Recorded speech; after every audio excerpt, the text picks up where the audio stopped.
દાહોદમાં ખાન નદીનો બ્રિજ ભારે વાહનો માટે બંધ કરવામાં આવ્યો છે। ગંભીરા બ્રિજ દુર્ઘટના બાદ દાહોદ પ્રશાસનને હવે રહીને ભાન થયું છે।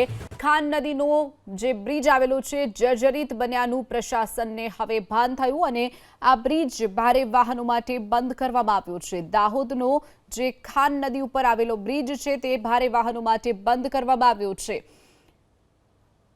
તો ગંભીરા બ્રિજ દુર્ઘટના જે બની ત્યારબાદ અનેક જિલ્લા પ્રશાસનો હવે જાગી રહ્યા છે અને ત્યારબાદ આ નિર્ણય લેવામાં આવી રહ્યા છે।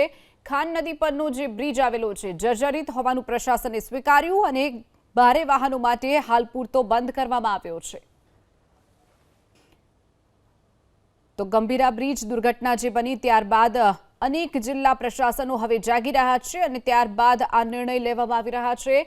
ખાન નદી પરનો જે બ્રિજ આવેલો છે જર્જરિત હોવાનું પ્રશાસને સ્વીકાર્યું અને ભારે વાહનો માટે હાલ પૂરતો બંધ કરવામાં આવ્યો છે।